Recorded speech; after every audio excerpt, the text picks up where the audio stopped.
안녕하세요. 배신의 장미입니다. 오늘의 사연 시작하겠습니다. 결혼을 하고 싶은 남자가 있었습니다. 그와의 연애는 3년 정도 이어졌는데 정말 신기하게도 그 기간 동안 한 번도 크게 다툰 적이 없었어요. 사소한 의견 차이쯤은 있었지만 늘 제 입장에서 먼저 생각해주고 제 기분을 헤아려주며 조곤조곤 대화를 풀어가던 사람이었거든요. 그 배려심 깊은 태도 덕분에 저는 그와 함께하는 시간이 늘 편안했습니다. 우리는 지인의 소개로 만났습니다. 사실 처음엔 별 기대가 없었어요. 소개팅이라는 게 언제나 긴장되고 어색하잖아요. 그런데 막상 마주 앉아 대화를 시작하는 순간, 아, 이 사람이다. 라는 느낌이 번쩍 스쳐 지나갔습니다. 더욱 놀라운 건 그날 저와 그가 똑같은 브랜드의 운동화를 신고 나왔다는 거예요. 그 브랜드가 흔한 대중 브랜드가 아니라 좀 개성이 강하고 마니아층이 선호하는 편이라 사람들이 흔히 신는 건 아니었거든요. 그런데 우연히도 같은 디자인의 같은 색상 운동화를 신고 있었던 겁니다. 저는 속으로 이게 뭐지? 인연이라는 게 이런 걸까? 하고 혼자 두근거렸습니다. 그는 제 발을 힐끗 보더니 미소 지으며 말했죠. 어, 이 운동화요. 이거 진짜 희귀템인데 혹시 줄 서서 사셨어요? 네, 맞아요. 몇 시간 기다려서 겨우 샀죠. 세상에, 나도 똑같이 했는데 오늘 처음 만났는데 신발부터 이렇게 많네. 이거 진짜 신기하다. 우리는 그 작은 우연 하나로 급속도로 가까워졌습니다. 첫 만남에서부터 불꽃이 튀었다고 할까요? 그렇게 우리는 연인이 되었습니다. 남자친구는 사회복지사였어요.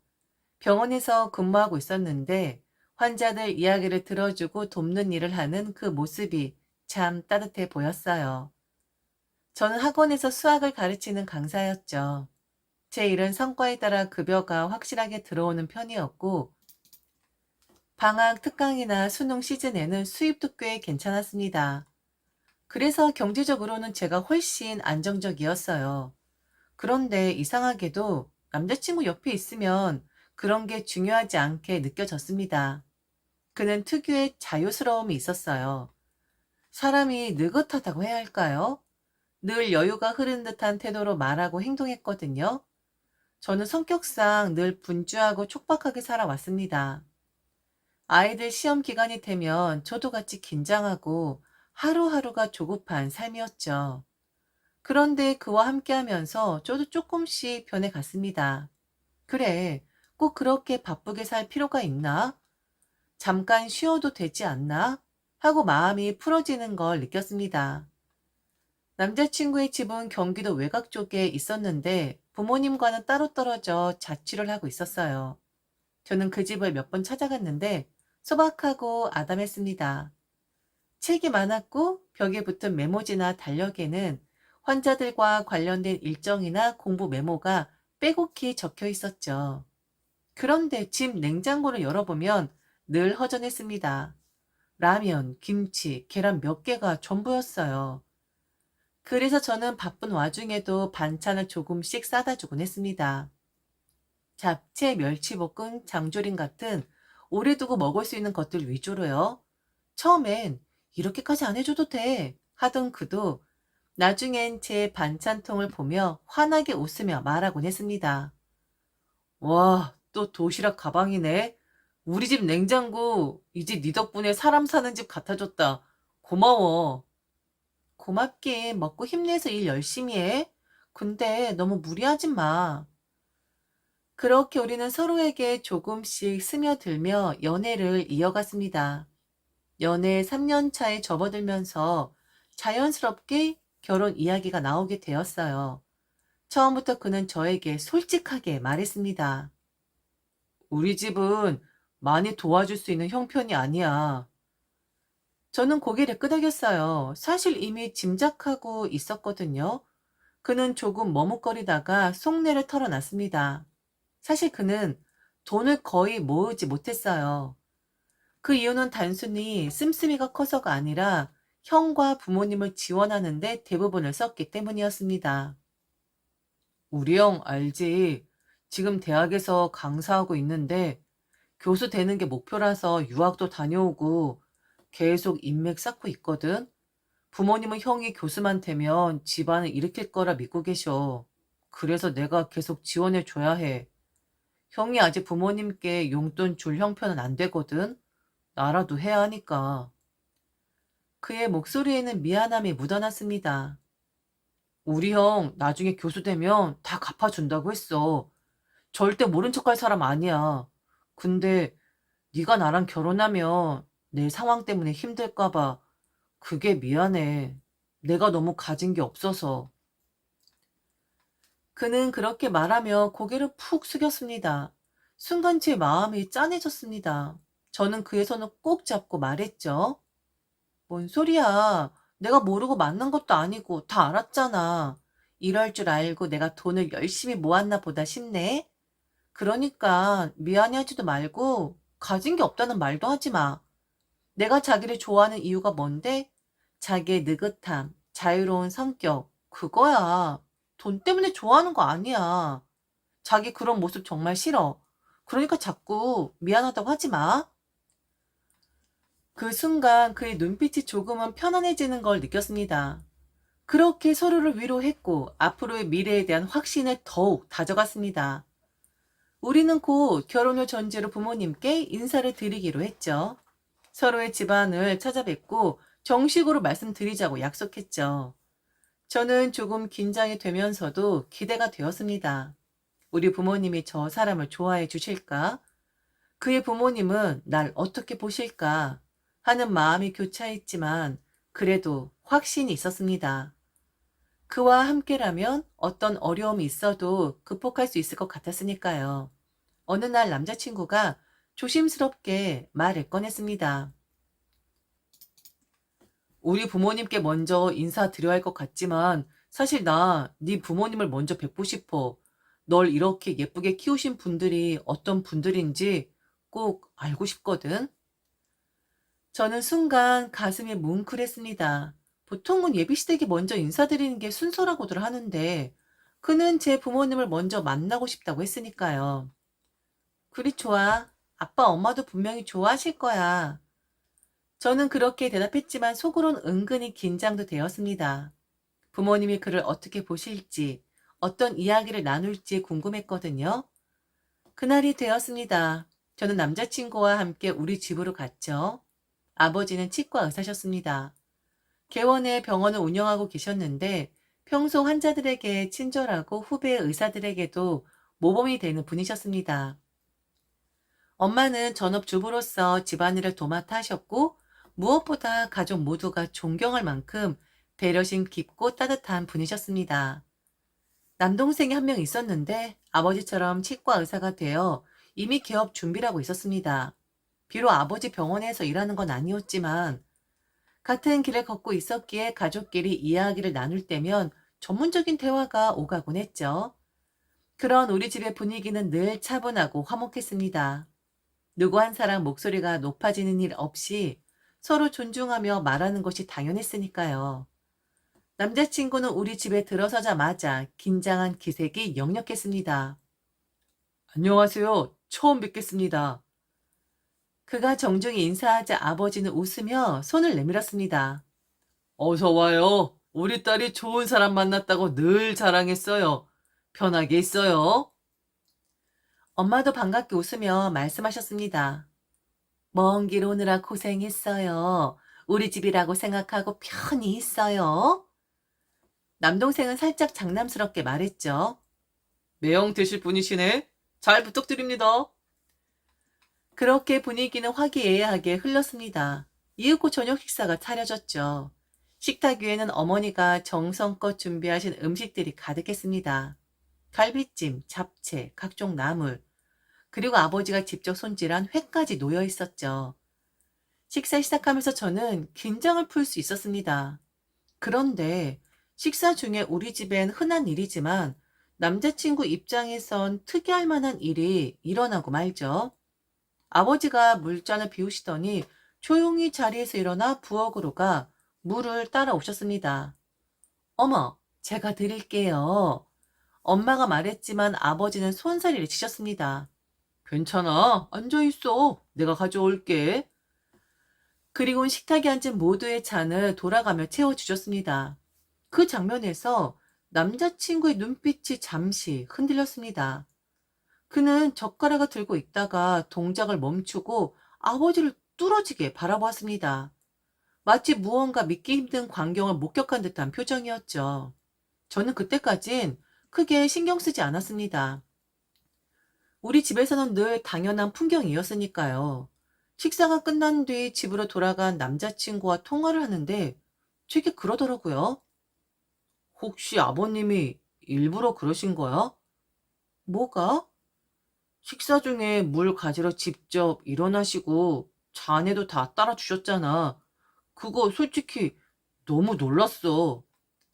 저는 순간 웃음이 터질 뻔했습니다. 아, 우리 아빠? 그래? 그게 이상했어? 우리 집은 원래 그래. 아니, 아버님이 의사신데, 그리고 어머님은 그냥 주부시잖아. 사회적으로 아버님이 훨씬 더 인정받고 대우받는 입장인데, 집에서 그렇게 직접 움직이시는 게 믿기지가 않아서, 혹시 어머님네가 부자인가? 아버님 병원 어머님이 차려주신 거야? 너무 어이가 없어서 순간적으로 남자친구가 농담을 하는 줄 알았습니다. 자기야, 지금 농담하는 거지? 에이, 그런 말이 어딨어. 나 웃기려고 그러는 거 맞지? 저는 웃으며 넘기로 했습니다. 하지만 속으론 이상한 불편함이 스멀스멀 올라왔죠. 왜 저런 생각을 하지? 우리 아빠가 엄마한테 친절한 게 이상한 일인가? 사실 우리 집에서는 아버지가 늘 그런 모습이셨습니다. 직업적으로 성공했음에도 불구하고 집에선 늘 가족을 배려하는 분이셨죠. 주말엔 어머니 대신 시장을 다녀오시기도 했고 설거지를 도우시거나 쓰레기를 직접 버리러 나가기도 했습니다. 저와 남동생은 그런 아버지를 존경하며 자랐습니다. 남자는 이렇게 행동해야 하는구나. 가족은 서로 도와야 하는구나. 이게 저희 가족에게는 너무나 당연한 가치관이었어요. 그런데 남자친구는 그것을 이해하지 못한 듯 보였습니다. 혹시 엄마가 부자라서 아빠가 얹혀 사는 거라고 생각한 걸까? 그게 아니라면 왜 저런 말을 하지? 그날 저는 단순히 남자친구가 농담을 한 거라고 생각했습니다. 그래서 깊게 생각하지 않았어요. 하지만 나중에 알게 되었죠. 그의 말은 농담이 아니었다는 것을, 그가 본 우리 집 풍경은 그에게 너무 낯설었고 이해할 수 없는 일이었음을, 그리고 그 순간 저는 너무 큰 실수를 하고 있었다는 사실을 깨닫게 되었습니다. 그의 진짜 생각을 가볍게 넘겨버린 것이 훗날 얼마나 큰 파장을 불러올지 그땐 전혀 알지 못했죠. 그날은 토요일 오후였습니다. 남친과 저는 함께 차를 타고 경기도 외곽의 마을로 향했습니다. 차창 밖으로는 여름 끝자락에 들판이 펼쳐져 있었는데 어쩐지 풍경이 제 마음을 진정시키지는 못했습니다. 오히려 다가올 순간을 앞두고 긴장감이 배로 차오른 듯 했지요.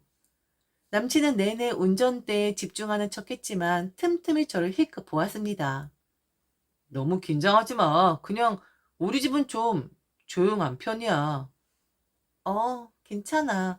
나도 예의만 지키면 되겠지.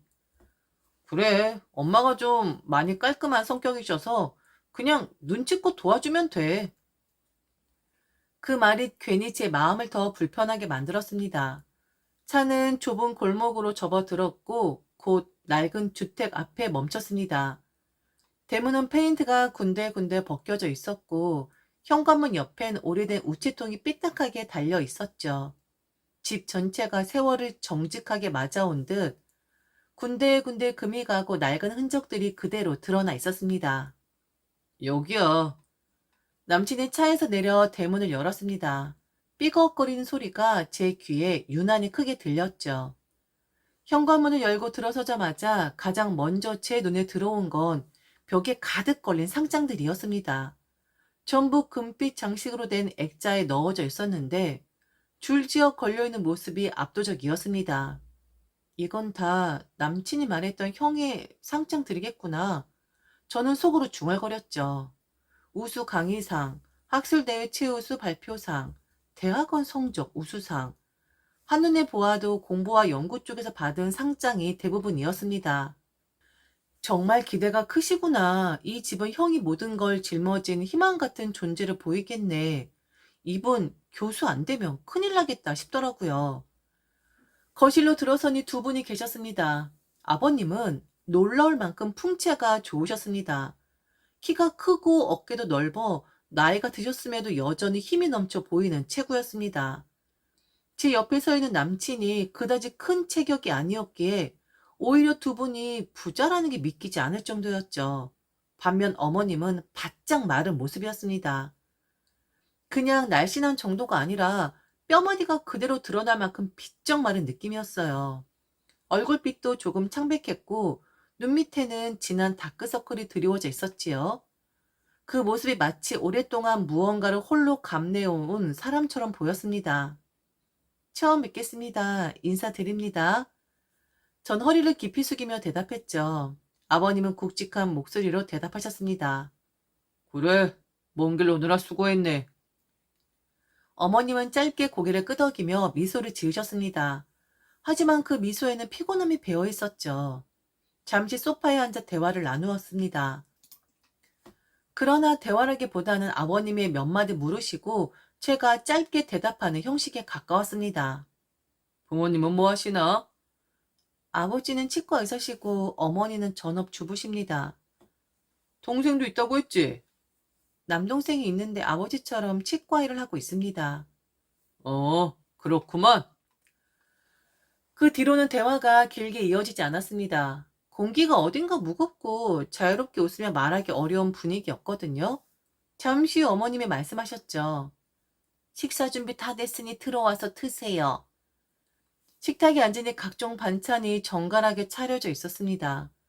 음식은 맛있어 보였지만 식사 자리의 분위기는 예상과 전혀 달랐습니다. 저희 집은 식사 자리에서 늘 대화가 끊이지 않았습니다. 아버지가 농담을 하시고 어머니가 거들며 남동생과 제가 번갈아 이야기하는 활기찬 분위기였죠. 그런데 이 집은 달랐습니다.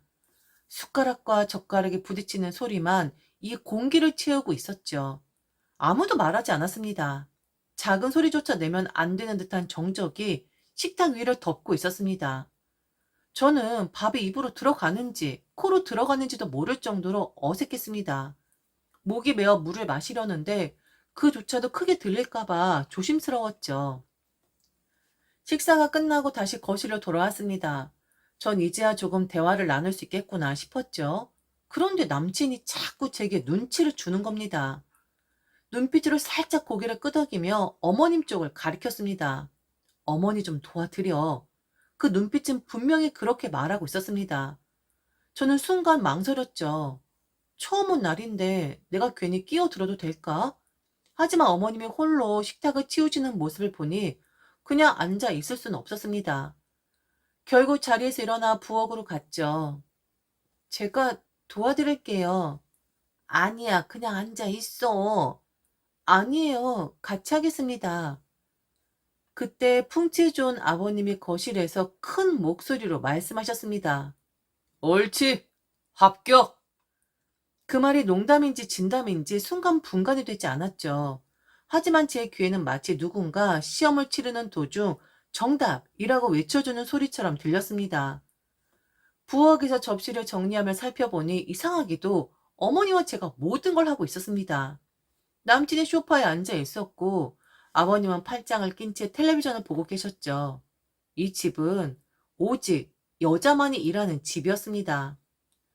모든 정리가 끝나고 다시 거실로 돌아왔죠. 분위기는 여전히 무거웠습니다. 그런데 부모님은 저에게 많은 걸 묻지 않았습니다. 아들한테 다 들었고 아까 물은 것으로 충분하다고 그러면서 이렇게 말을 하더라고요.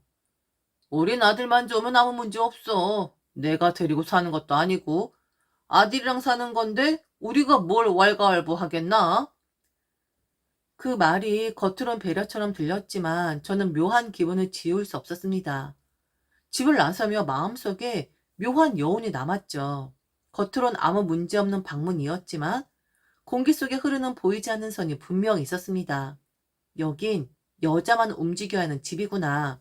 아버님의 그 한마디, 옳지, 합격이라는 말은 단순한 칭찬이 아니었어. 앞으로 이런 시험이 계속될 거라는 암묵적인 기준이었구나. 저는 차에 오르며 몰래 한숨을 내쉬었습니다.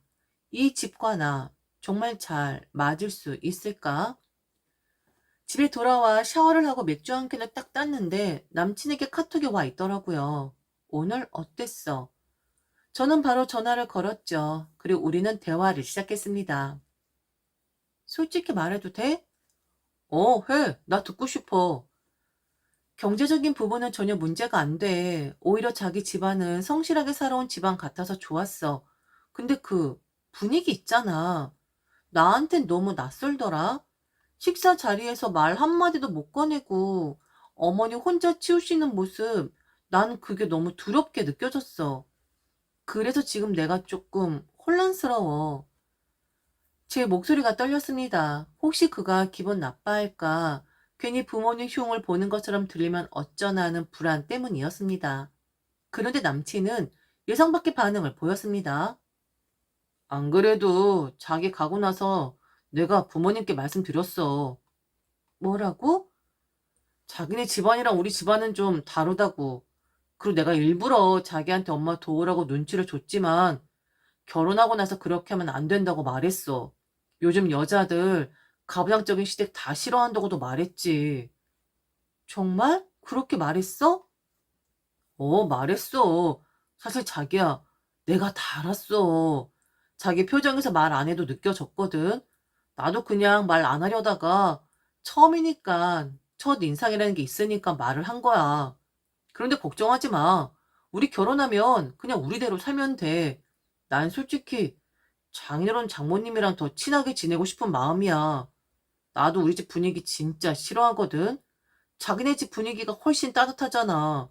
나도 그렇게 동화되고 싶어. 그 말에 저는 순간 안도감을 느꼈습니다. 제 마음을 이해해 주는구나. 이 사람이라면 적어도 내 편에 되어줄 수 있겠구나 하는 희망이 생겼죠. 하지만 이상하게도 제 마음의 걱정이 완전히 사라지진 않았습니다. 그가 말은 이렇게 하지만 과연 현실이 그렇게 흘러갈까? 부모님의 힘이 그토록 강한 집에서 그가 정말 나와 둘만의 세상을 지킬 수 있을까? 저는 스스로에게 답했습니다. 각 집안마다 가풍이라는 게 있는 거야. 그걸 내 잣대로만 판단하면 안 되지. 이해해야 해. 조금 더 지켜봐야겠지? 저는 최대한 합리적으로 생각하려고 했습니다. 결혼은 두 사람만의 일이 아니라고 늘 말했으니까요. 결국은 가정을 맞대는 일이었고 양쪽의 차이를 존중해야 한다고 믿으려 했습니다. 남친의 집에 다녀온 지 꼭 2주가 지난 시점이었습니다. 남친이 저를 보며 머뭇거리다 입을 열었죠. 자기야, 사실 지난번 우리 집에 왔을 때 내가 아버지한테 좀 혼났어. 왜? 자기가 처음 와서 조금 어색했고 음식도 입에 잘 못 맞는 것 같다고 아버지가 그걸 지적하셨어. 그래서 다시 한번 자기를 초대하라고 하시는데, 뭐? 초대? 사실 형한테 좋은 일이 있거든? 다음 학기에 형이 강의를 더 많이 맡게 되었나 봐. 그거 축하하는 자리인데 우리 형 못 봤잖아. 인사하면 좋잖아. 약속한 날 다시 남친의 집을 방문했습니다. 문을 열고 들어서자 거실 한가운데 앉아있는 남자가 눈에 들어왔습니다. 아, 이분이 형이구나. 형은 아버지의 풍채를 그대로 빼닮은 듯 건장한 체구를 하고 있었습니다. 단정한 셔츠 차림, 반듯한 눈빛. 처음 뵙겠습니다. 제가 인사를 하자 형은 곧바로 일어나 제 손을 잡았습니다. 반갑습니다. 우리 집안 사람이 되어주셔서 고맙습니다. 그 말은 저를 환영한다는 인사 같았지만 동시에 이미 우리 집안의 일원으로 규정한 듯한 묘한 무게를 담고 있었지요. 전 억지로 웃으며 대답했습니다. 제가 감사드립니다. 이렇게 초대해 주셔서요. 주변을 둘러보니 여전히 구조는 같았습니다. 거실엔 남자들이 옹기종기 모여 앉아 있었고 어머니는 부엌에 계셨습니다. 어머닌 저와 눈이 마주치자 짧게 눈인사를 하셨죠. 피곤한 기색이 여전했지만 그 미소에는 나름의 따뜻함이 섞여 있었습니다. 어머닌 늘 부엌에서만 계시는구나. 이 집에서 어머니의 자리는 늘 저기구나. 그 모습이 제 가슴에 묘한 먹먹함을 남겼습니다. 잠시 뒤 모두 식탁으로 자리를 옮겼죠. 음식이 정갈하게 차려 있었고 그 가운데 놓인 커다란 케이크가 눈길을 끌었습니다. 케이크까지 준비할 정도라니 나름 낭만 있네. 그래도 축하 분위기구나. 저는 속으로 그렇게 생각했죠. 혹시라도 제 시선이 드러날까 싶어 얼른 고개를 숙이고 자리에 앉았습니다. 모두가 식탁에 앉자 남친이 초 하나를 켰습니다. 작은 불빛이 케이크 위에서 흔들렸죠. 형, 불어. 남친이 말하자 모두 박수를 쳤습니다. 형은 웃으며 숨을 모았다가 후 하고 강하게 불었습니다. 촛불이 꺼지자 거실에는 잠시 웃음소리가 울려 퍼졌습니다. 그 순간만큼은 화목한 가족 같았습니다. 저도 작은 박수를 치며 미소를 지었죠. 아, 이 집도 이렇게 웃는 시간이 있구나. 그러나 촛불이 꺼지고 다시 식사가 시작되자 공기는 곧 이전과 같아졌습니다. 숟가락과 젓가락 부딪히는 소리만이 정적을 깨뜨렸죠. 대화는 거의 없었습니다. 아버지는 묵묵히 음식을 드셨고 형과 남친도 큰 말 없이 식사에 집중했습니다. 어머님 필요한 반찬을 살짝 내놓고는 다시 자리에 앉지 않고 부엌을 오갔습니다. 그런데 식사가 거의 끝나갈 무렵 남친이 다시 초 여러 개를 꺼내 켰습니다. 왜 또 촛불을 켜지? 저는 의아했죠. 그런데 이미 아버님은 식사를 마치고 거실로 가셨고 식탁에는 아들 둘, 저, 그리고 어머니만 남아 있었습니다. 남친이 어머니를 바라보며 말했습니다. 엄마, 불어. 사실 우리 엄마 오늘 생일이거든. 그제서야 알았습니다. 오늘은 형의 파티가 아니라 사실은 어머니의 생신이었습니다. 어머니 살짝 놀란 듯 미소를 짓더니 후 하고 초를 불었습니다. 전 얼떨결에 자리에서 일어나 조용히 말했죠. 어머니 생신 축하드립니다. 그러나 그 순간 아무도 따라하지 않았습니다. 형도 남친도 그 어떤 축하의 말도 건네지 않았어요. 참 이해할 수 없는 일이었습니다. 어머니의 생신임에도 형의 강의 축하가 메인이었고 생일은 그저 덤처럼 치러진 느낌이었거든요. 이게 있을 수 있는 일인지 참 기가 막히더라고요. 그런데 그냥 그게 아무렇지도 않은 듯 모두가 자리에서 일어나자마자 어머니는 자연스레 상을 치우기 시작하셨습니다. 오늘은 생신인데 왜 또 어머니 혼자? 저는 오도 가도 못하고 서 있었습니다. 도와드려야 하나? 그런데 계속 도우면 이 집의 당연한 역할을 받아들이는 것처럼 될까봐 망설여졌습니다. 그때였습니다. 거실에서 아버님의 굵은 목소리가 들려왔습니다. 저기 예비 며느라 커피 한 잔 타오너라. 커피포트에서 아메리카노 내려와. 그 말은 명령처럼 또렷했습니다. 제 머릿속에 순간 핑 하고 돌았죠. 눈앞이 아찔해지고 그동안 쌓였던 모든 어색함과 낯섦이 한꺼번에 폭발하는 느낌이었습니다. 생신 파티 주인공도 아닌 어머니, 축하의 말도 없는 가족들, 그리고 끝내 생일 당사자에게 상을 치우게 하고 나에게 커피를 시키다니. 제 눈이 돌아가는 듯 했습니다. 더 이상 매너를 지킬 수가 없겠더라고요. 저는 바로 제 가방을 들고 나가려는 채비를 했습니다. 남친이 와서 왜 그러냐고 하더라고요. 그래서 저는 이렇게 말을 했죠. 야, 이상하지 않아? 오늘 네 형이 메인이 아니라 엄마가 메인 아니야? 그리고 너 나한테 그러지 않았니? 이해시켰다고? 그런데 지금 나한테 커피를 타오라잖아. 아니, 그거 뭐 하는 거야? 예비 며느라, 지금 너 큰 소리 내는 거냐? 가방 들고 뭐 타는 짓이야? 두 번째 왔으면 식구나 다름없는데? 그럼 여자들이 하는 일을 해야 할 것 아니야? 아우, 아버지, 잠시만요. 아직 미정이는 우리 집안 식구 아니잖아요. 결혼도 안 했는데 무슨 그런 말씀을 하세요? 저놈 저거 완전 여자한테 미쳐가지고는 내가 뭐라 가르쳤어? 여자는 자고로 말이 없고 고분고분해야 한다고 하지 않았어?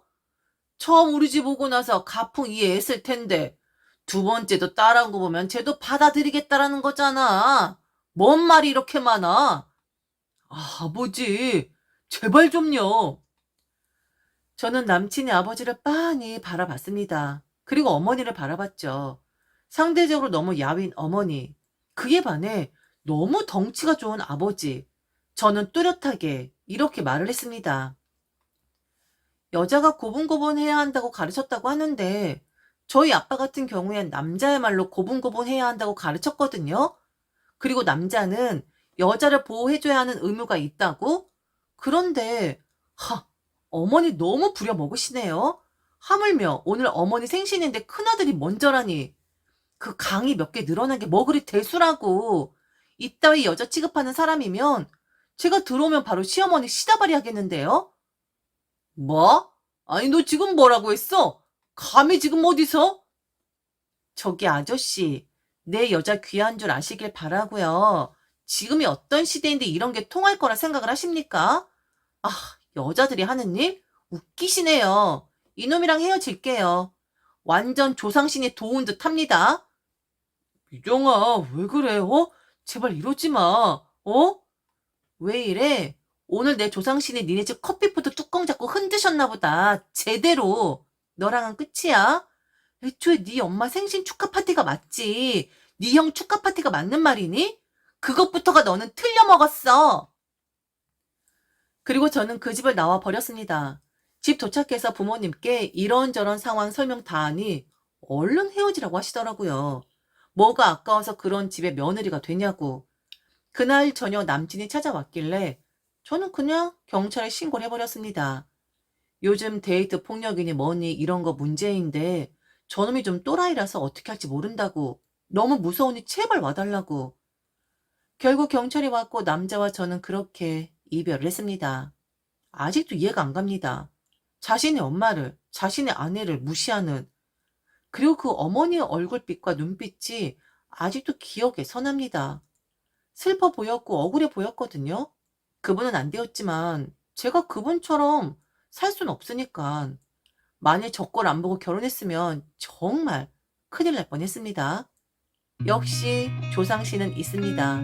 제 조상신은 그날 뚜껑머리를 자꾸 흔드신 거죠. 커피포트. 지금까지 들어줘서 진심으로 감사합니다. 이상 배신의 장미였습니다.